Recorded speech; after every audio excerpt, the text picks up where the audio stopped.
In Minnesota, there's a big push right now for reuse. Every day it's new things. New things come, new things go. The Coon Rapids Recycling Center has added a new reuse room, which allows items brought in by residents to be used by someone else. We'll see these items come through. A lot of them are brand new or just gently used. And so rather than putting them through our recycling stream, we'll put them in this room.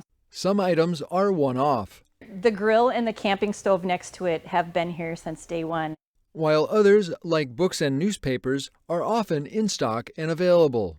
The paint has been really popular. We fill up the shelves and it's been going out more and more every week. The recycling center staff decide what gets stocked in the reuse room, so you should call first. And there are a few rules you must follow. You have to be at least 18, 5 items per week, because we don't have a big, heavily stocked room. Residents can take items free of charge, but they must first be documented. So it's 14.8, so we'll just round it up to 15. You're going to write dog crate, the weight, so 15 pounds, and then you'll fill out your name and address and sign. The reuse room was set up for residents to be self-guided. If the open sign is on the door, they can go in there. We're here to answer questions or help them if they need it.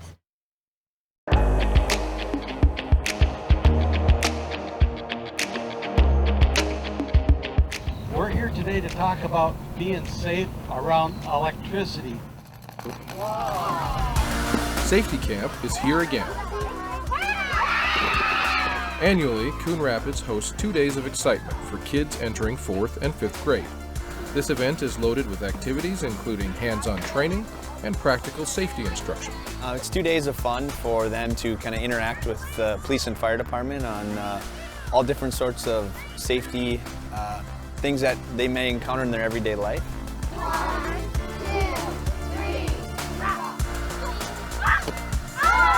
2, 3, We try to keep things new and fresh, especially with the way the world's changing and different things that kids may encounter. So we've implemented some new things like more on the social media side, the internet safety. We got a cool demonstration about animal safety. And then also you have your staples, the bike safety and the things that kids probably don't practice as much as they should. Other topics covered at the camp include fire and electrical safety, basic first aid, and 911 procedures, all led by our passionate and experienced police and fire departments. So our camp counselors are made up of Coon Rapids police officers, firefighters, and then we have a line of medic with us. And then we have some junior counselors helping out that are police explorers, fire explorers, and just kids in the community that want to come help out. Safety Camp comes around each summer in July, so keep an eye out on the city's website for next year's registration.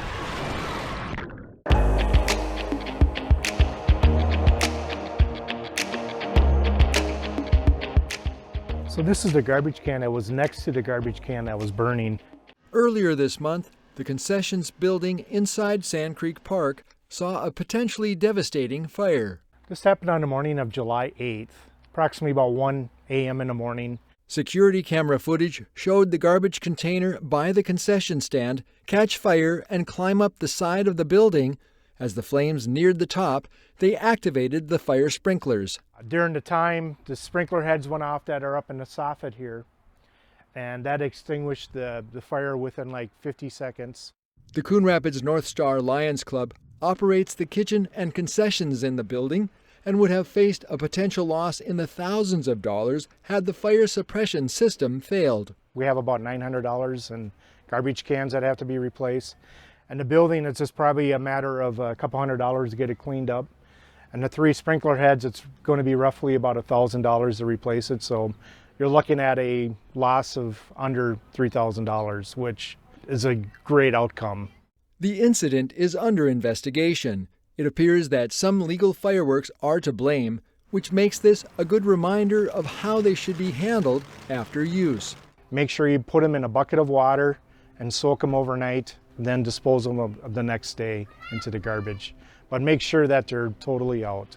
The concessions building is open for business, all thanks to a security system complete with sprinkler heads that work 24/7. I'm impressed with how well they worked.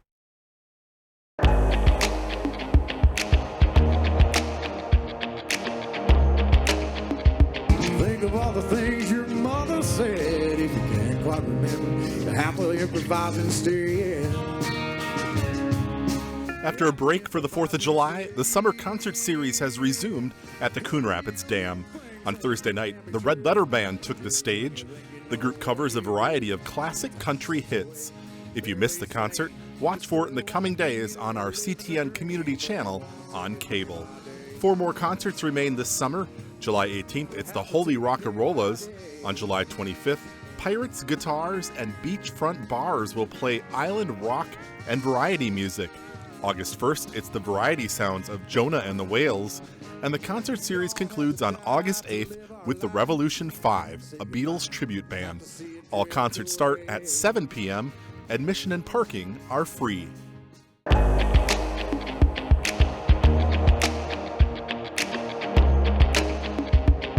Here's a quick recap of the Tuesday, July 9th City Council meeting. The council has introduced an ordinance establishing a 6-month moratorium on cannabis businesses.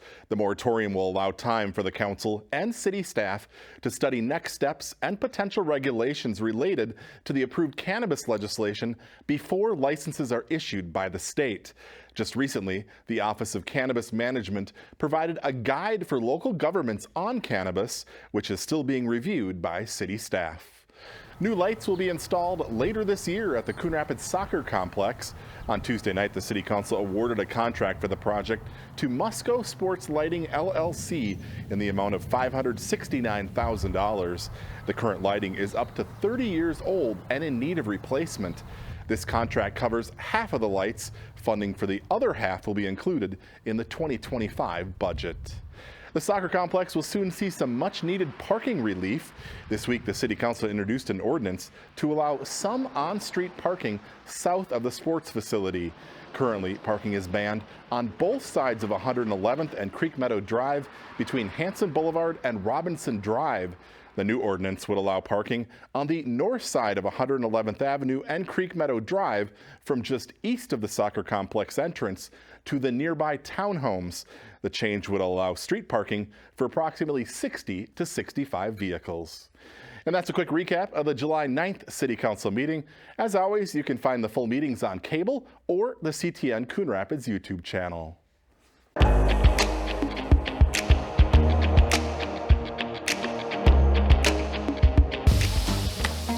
A longtime restaurant and bar site on Coon Rapids Boulevard has new life following the opening of Jelly Bean and Julia's Barbecue this spring. The first few weeks were insane. It's slowed a bit. The business specializes in Texas-style barbecue. A giant commercial rotisserie smoker from the Lone Star State is installed through a wall in the business and triples the capacity of what can be cooked.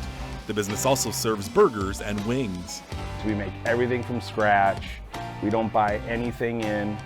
We don't use any seed oils of any kind. We don't use any high fructose corn syrups or any processed sugars. Swap and his wife, Coley Fighton, previously operated out of a smaller location in Anoka.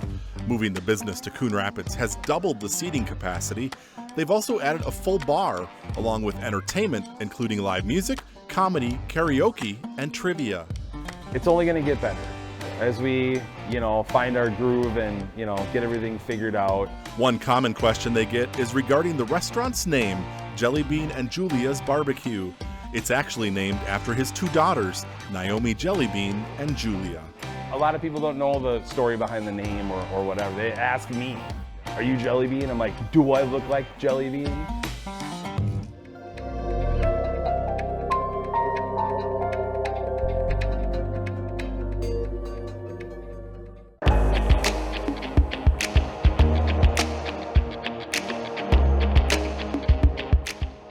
These are the green beans. They're $6 a quart, a container. And these are the sugar snap peas. The Coon Rapids Farmers Market is back for summer at the Coon Rapids Ice Center. I'll take this one and this one. Here you can get your hands on fresh Minnesota-grown fruits and veggies. So post 4th of July, we should see a couple more produce vendors and we should be at full market. Ryan Gunderson supervises the market for the city of Coon Rapids. We will not be here on the 3rd of July as part of the 4th of July week, but then we're here every Wednesday, 3 to 6. This year, the market has expanded to include a wider variety of vendors. Traditionally, we've partnered with the Anoka County Growers Group. We're still partnering with them, but then we've opened it up to the city, offering vending slots each week. Everything is $10 or 2 for $15, including the hats. Now you will find crafters and artists like Ken Yell selling his wood-turned decor. Started during COVID, and I had to have something to do, so that's when I started doing this, and I haven't stopped yet. My raspberry crinkle and my s'mores as well. And feel free to try any and all of them. And there are bakers too. I'm so glad that we brought a bunch of extra apples. You will even find vendors offering services. We definitely want to find ways to help people save money on their electricity and have good cost savings. Then on the third Wednesday of each month, the farmers market will have special activities for guests. With July being Kids Wednesday, the third Wednesday, August being Senior Wednesday, and September will be Customer Appreciation Wednesday. If you are a non-produce vendor and want to get a booth at the Coon Rapids Farmers Market, you can go to the city's website and sign up at coonrapidsmn.gov/farmersmarket.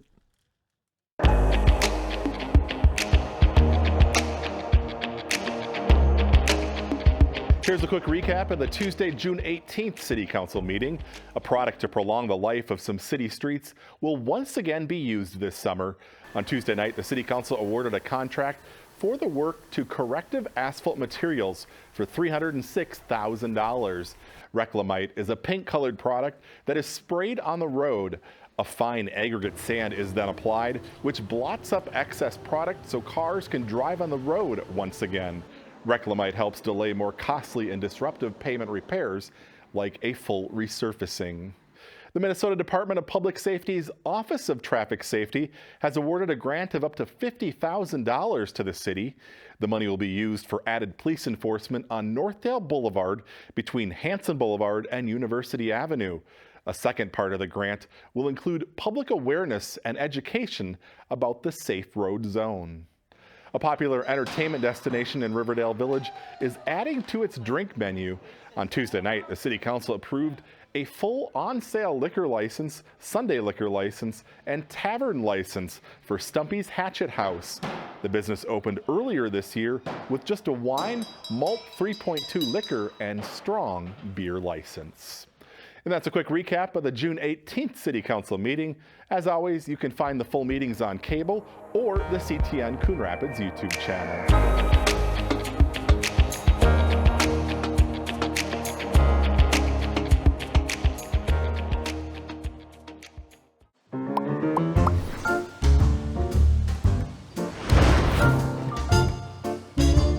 Both soft and hard-sided dumpsters are allowed in Coon Rapids. However, without an active building permit, they can only remain on site for 1 month. Just remember to place them on private property and not in the street.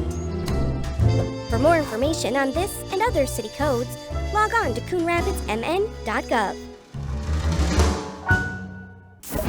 Have you seen the CTN TV truck driving around the city of Coon Rapids? Maybe at a concert or a game at Coon Rapids High School. Our top-notch crew has won many awards over the years. In fact, the crew covers over 100 events per year, including graduations, parades, and city concerts. For local sports and events, CTN has you covered.